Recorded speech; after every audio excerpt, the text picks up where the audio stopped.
आणि आता पाहणार आहोत सविस्तर प्राईम टाइम आणि प्राईम टाइमच्या अगदी सुरुवातीला या क्षणाची सर्वात मोठी बातमी. पंतप्रधान नरेंद्र मोदी यांची लोकप्रियता ही दिवसेंदिवस वाढतीच आहे. कारण केवळ भारतातच नव्हे तर परदेशातही पंतप्रधान मोदींची प्रसिद्धी पाहायला मिळते. पंतप्रधान नरेंद्र मोदी यांची पुन्हा एकदा जगातील सर्वात लोकप्रिय नेते म्हणून निवड झालेली आहे. तर मॉर्निंग कन्सल्टच्या वेबसाईटवरती जाहीर करण्यात आलेल्या यादीमध्ये पीएम मोदी 78% रेटिंगसह जागतिक नेत्यांच्या यादीत अव्वल क्रमांकावरती पोहोचले आहेत. मोदींनी अमेरिकेचे अध्यक्ष बिडेन, ब्रिटनचे पंतप्रधान ऋषी सुनक यांच्यासह 16 देशांच्या दिग्गज नेत्यांना या यादीमध्ये मागे टाकलेलं आहे. तर पुन्हा एकदा रेकॉर्ड ब्रेक करत सर्वात लोकप्रिय नेते म्हणून मोदी अव्वल स्थानी पोहोचलेले आहेत. पंतप्रधान नरेंद्र मोदी हे पहिल्या स्थानावरती पोहोचलेले आहेत. पंतप्रधान नरेंद्र मोदी यांची लोकप्रियता ही जगभरामध्ये वाढल्याचं या सर्वेतून समोर आलेलं आहे. 22 देशांच्या दिग्गजांच्या यादीमध्ये मात्र पहिला क्रमांक लोकप्रियतेच्या बाबतीमध्ये पंतप्रधान नरेंद्र मोदी यांनी कमावलाय. 22 देशांच्या दिग्गज नेत्यांना त्यांनी मागे टाकलेलं आहे.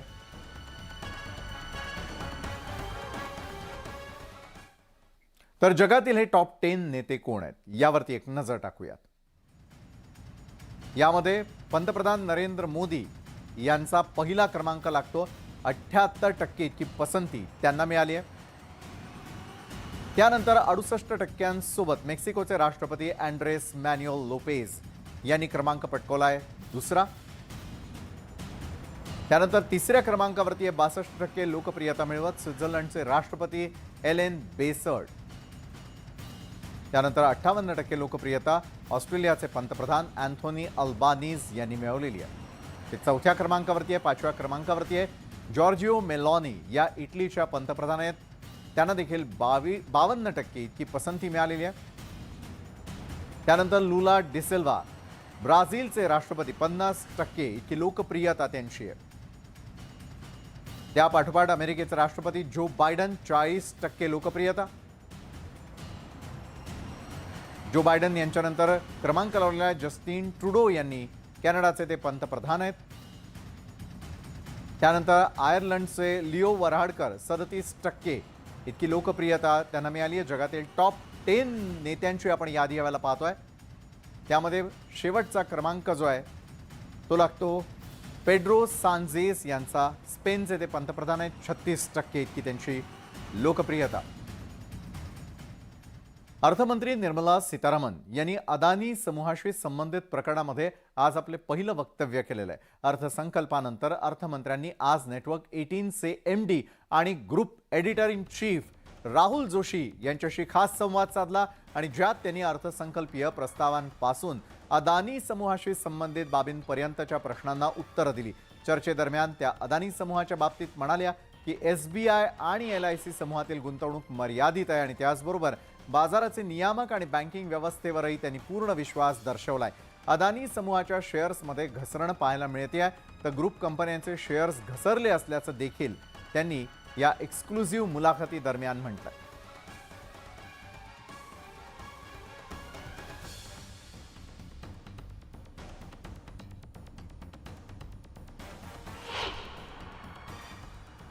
You know, your budget was very well received by the markets. In fact, while you were speaking, the markets were really going up. But, you know, the rout in the Adani stocks somewhat spoiled the party. You know, there is a general nervousness in the market. How does your government see this? I look at the budget for having covered all the sections of the society. We've tried, and it has been a detailing that which has consumed a lot of time in preparation of this budget. The details is what has brought the difference in touching so many different sectors and segments of our society. We've got something on offer for each one of them. So therefore, if it's being received very well, I'm very glad. But of course, that motivates me to be able to now take it upon myself to better implement it down to the last person who's aimed at. So I would think the impact of the budget, the immediate impact of the budget on the market, and subsequent to, let's say, for whatever reason it trailed back, I think in the next few days the budget's impact will still continue to hold the markets high. त्यानंतर वळूयात राज्यातल्या महत्त्वाच्या बातम्यांकडे. पुण्याचे माजी पालकमंत्री अजित पवारांनी विद्यमान पालकमंत्री चंद्रकांत पाटलांच्या कार्यशैलीवर टीका केली आणि त्यानंतर आता चंद्रकांत पाटलांनीही अजित पवारांना जोरदार प्रत्युत्तर दिलंय. त्यामुळे आजी माजी पालकमंत्र्यांमध्ये सकाळच्या बैठकांवरून जुंपल्याचं पाहायला मिळालं. या कार्यशैलीवरून पुण्यामध्ये सध्या दोन दादांमध्ये जुंपल्यानं राजकीय शिमगा सुरू झाल्याचं पाहायला मिळत आहे. आता यात पुढे काय घडतं हे पाहणं महत्त्वाचं ठरणार आहे. दर आठवड्याला सकाळी 7ला मी सगळे अधिकारी घेऊन तिथं बसायचो आणि लोकांचे सार्वजनिक प्रश्न सोडवण्याचा प्रयत्न करायचो. कारण आपलं पुणे, पिंपरी चिंचवड आणि पुणे ग्रामीण एवढा मोठा वर्ग आहे, तेवढा वेळ देणं क्रमप्राप्त असतं तरच कामं होत असतात. परंतु प्रत्येक पालकमंत्र्याची कामाची पद्धत वेगवेगळी असते. त्याच्यामुळं मी माझ्या आधीच्याही पालकमंत्र्याची माझी तुलना करू इच्छित नाही आणि माझ्या नंतरच्याही पालकमंत्र्याची तुलना करू इच्छित नाही. अजितदादा काय म्हणतात याच्याशी माझं काही जोडलेलं नाही. लोकांना मात्र असं वाटतं की आताचे पालकमंत्री खूप वेळ देतात, ते इझिली अवेलेबल आहेत, ते शांतपणे ऐकतात, ते लोकांच्या अंगावर जात नाहीत. ते सर्वसामान्यातले आहेत, त्यामुळे सर्वसामान्य माणसाला त्यांच्याबद्दल प्रेम वाटतं. त्यांचे 24 कारखाने नाहीत, असं सगळं सामान्य माणसाला वाटतं. सत्ता गेल्याचं शल्य राजकीय नेत्यांना कायमच बोचत राहतं. 2014 मध्ये राज्यातली सत्ता ही पृथ्वीराज चव्हाणांमुळे गेल्याचा थेट आरोप अजित पवारांनी केलेला आहे आणि या आरोपामुळे दोन्ही पक्षातलं अंतर जास्त वाढणार असल्याचं स्पष्ट झालंय. कारण काँग्रेसनेही अजित पवारांच्या आरोपांवर जोरदार पलटवार केलाय. आणि या क्षणाला राज्याचे उपमुख्यमंत्री देवेंद्र फडणवीस बोलताय. थेट पाहूयात. त्यांना आव्हान आम्ही करणारच आहोत. मी वारंवारही केलंय, पुन्हा प्रत्यक्ष त्यांच्याशी बोलून देखील आव्हान आम्ही करणार आहोत की त्यांनी बिनविरोध करावं. आमचं त्या ठिकाणी सगळ्यांना आव्हान असेलच. कुटुंबियांना उमेदवारी देण्याबाबत म्हणजे असं बोललं जातंय की पिंपरी चिंचवडमध्ये पण जगतापांच्या घरात आणि इथे पण कसब्यामध्ये असं आहे की आता जेव्हा उमेदवारी घोषित होईल त्यावेळेस तुम्हाला नक्की कळेल कोण उमेदवार आहे. Thank you sir. Thank you sir.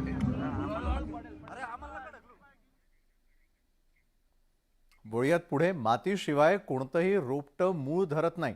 पण बारामतीच्या कृषी विज्ञान केंद्रामध्ये चक्क दगडात भाजीपाला पिकवण्यात आलेला आहे. मातीशिवाय दगडांमध्ये भाजीपाला पिकवण्याची किमया साधली कशी, यावर न्यूज 18 लोकमतचा हा स्पेशल रिपोर्ट. या वेलाला लागलेली कारली पहा, टोमॅटोचंही रोपटं पहा. आता तुम्ही म्हणाल दगडात भाजीपाला कसं काय उगवला?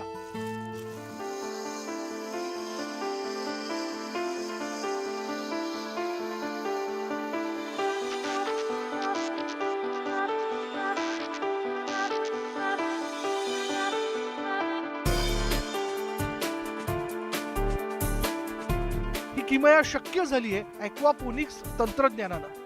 मत्स्य शेतीला जोडधंदा म्हणून ॲक्वापोनिक्स तंत्रज्ञानानं भाजीपाल्याची लागवड करता येते. मत्स्य शेती करताना त्यांच्या विष्ठेमुळं अमोनिया वायू तयार होतो. हे अमोनियम युक्त पाणी दगडाच्या खडीत फिरवण्यात येतं. या दगडांमध्ये भाजीपाल्याचं बी पेरलं जातं. अमोनियम युक्त पाण्यामुळं रोपटी वेगानं वाढतात. बांधकामाची खडी आणि साधे 200 लिटरचे प्लास्टिकचे बॅरल वापरले. एका बॅरलपासून 2 भाग करून 2 बेड बनवले आणि याच्यामध्ये बांधकामाची खडी भरून त्या ठिकाणी झाडं लावलेले. ॲक्वापोनिक्स तंत्रज्ञानानं दगडात फुलवलेल्या भाजीपाल्यासाठी कोणत्याही खताची गरज लागत नाही. त्यामुळं दगडात पिकवलेला भाजीपाला कीटकनाशक मुक्त असतो. जे माशाचं पाणी वापरून रिसायकल करून आपण जर त्या ठिकाणी भाजीपाला जर केला तर या ठिकाणी 100% ऑर्गॅनिक आहे. आणि या भाजीपाल्याचं एक वैशिष्ट्य आहे, हा जर टोमॅटो आपण तोडून घरामध्ये साध्या रूम टेम्परेचरला ठेवला तरी 15-15, 20-20 दिवस याला काही होत नाही. मेहनतीला तंत्रज्ञानाची जोड मिळाली तर दगडांमध्ये बाग फुलवता येते. हे बारामतीमधील ही शेती पाहिल्यानंतर पुन्हा एकदा सिद्ध झालंय. त्यामुळे ॲक्वापोनिक्स तंत्रज्ञानाचा योग्य वापर करून महाराष्ट्रातील इतरही मुरमाड जमिनीला सुपीक बनवण्यास मदत होऊ शकते.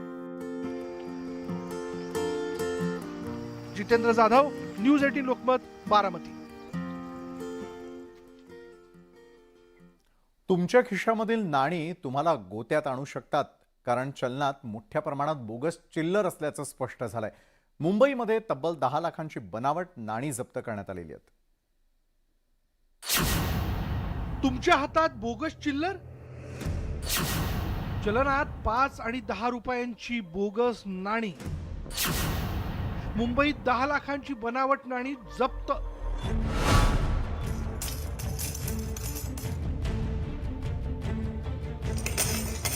तुमच्या खिशात असलेली 5 आणि 10 रुपयांची नाणी जरा नीट तपासून घ्या, कारण ही नाणी नकली असण्याची शक्यता आहे.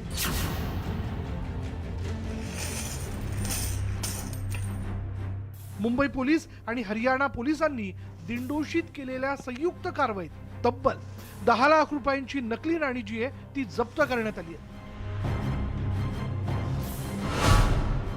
हरियाणात बोगस नाण्यांची टांगसाळ तयार करण्यात आली आहे. या टांगसाळीत 1 रुपये, 5 रुपये आणि 10 रुपयांची नाणी तयार केली जात होती. ही नाणी मुंबईतल्या धार्मिक ठिकाणी सुट्टे देण्याच्या नावाखाली चलनात आणली जात होती. अगोदरच ग्रामीण भागात नाणी कुणी घ्यायला तयार नव्हतं. आता मुंबईत नकली नाणी सापडल्यानं सामान्य दुकानदारांचा चलनी नाण्यांवरचा विश्वास कमी झालाय.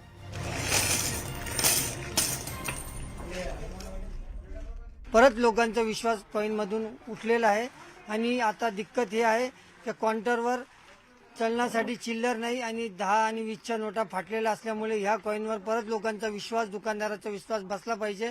आणि हा असा खेड्यापाड्यात गावात आज पण हे कॉईन चालत नाही. लोकांचा असा विश्वास आहे की हे नकली कॉईन आहे. तर ही दिक्कत पहिले पण होती आणि आज मुंबईत हा कारनामा झाल्यामुळे ही दिक्कत परत एकदा वाढलेली आहे. नकली चिल्लर चलनात आणून कोट्याधीश बनण्याची स्वप्न पाहत होता, पण पोलिसांनी बोगस टांगसाळ चालवणाऱ्यांचा पर्दाफाश केला. आतापर्यंत बोगस नोटा चलनात यायच्या, पण आता नाणीच नकली येऊ लागल्यानं पोलीस आणि आरबीआय समोर नवं आव्हान निर्माण झालंय. विजय वंजारा, न्यूज 18 लोकमत, मुंबई. हिंगोलीमधल्या जयवीरूची ही गोष्ट आहे. गोरेगावचे हे जयवीरू एकमेकांचा आधार बनले. धडधाकट व्यक्तींना आश्चर्य वाटावं अशी ही दिव्यांग मित्रांच्या जिद्दीची कहाणी आहे.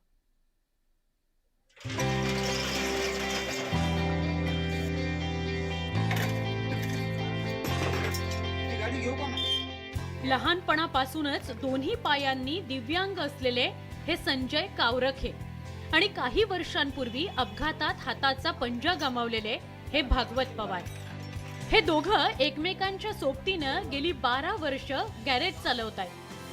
संजय पूर्वी सायकल दुरुस्तीचं काम करायचे. अपघातानंतर भागवत निराश झाले होते. मग दोघांनी गॅरेज सुरू करण्याचं निश्चित केलं. भागवत पवार यांनी संजयच्या पायांची कमतरता पूर्ण केली आणि संजय भागवत यांचा हात बनले. मी सायकलचं काम करायचो. माझ्यासोबत मी पवारला घेतलं. नंतर आम्ही ओजे हे काम शिकत चाललो पुढं. त्याच्यानंतर त्याचा हात चालल्या गेला. एकूण एका संगत आम्ही सोबत राहायला लागलो. आमचा आम्ही उदरनिर्वाह करायला लागलो. सरकारकडे आम्हाला सहकार्य करायला पाहिजे. त्यांनी मध्यंतरी अचानक आग लागून त्यांच्या गॅरेजचं मोठं नुकसान झालं, पण ते कोणत्याही मदतीच्या अपेक्षेत थांबले नाही. त्यांनी पुन्हा नव्यानं जोमानं काम करायला सुरुवात केली. एकमेकांच्या साथीनं आणि जिद्दीनं गॅरेज चालवत ते कुटुंबाचा उदरनिर्वाह करतायत. आम्ही काम दोघांनी एकमेकाने सहाय्य करून, जसं आपण म्हणतो एकमेका सहाय्य करू अवघे धरू सुपंत. आम्ही हिंमत न आणखीन बी हरलो नाही की आम्ही दोघा मिळून कसं बी होत आमचे 100-50 हो आमचा उदरनिर्वाह आम्ही भागवायलो. अनेकदा शारीरिक आणि मानसिकरित्या तंदुरुस्त असलेले अनेक जण परिस्थिती समोर गुडघे टेकताना आपण पाहिलं किंवा ऐकलंय. पण संजय आणि भागवत यांच्या घट्ट मैत्रीची पंचक्रोशीत जितकी चर्चा आहे, तितकीच त्यांची जिद्द आणि चिकाटीही नक्कीच प्रेरणादायी आहे. हिंगोलीहून मनीष खऱ्यासह ब्युरो रिपोर्ट, न्यूज 18 लोकमत. जगामध्ये अत्याधुनिक तंत्रज्ञानाच्या साह्यानं अशक्य वाटणाऱ्या गोष्टी देखील शक्य होताना आपण बघतो. दरम्यान अशीच एक अशक्य वाटणारी गोष्ट मालेगावच्या येवल्यात घडली आहे. रात्रीच्या वेळी घरासमोर असलेली एक बाईक चक्क आपोआप सुरू झाली आणि काही अंतरावरती गेल्याचा प्रकार समोर आलेला आहे. नेमकी ही बाईक कशी सुरू झाली, यामागचं कारण काय आहे हे स्पष्ट होऊ शकलेलं नाहीये.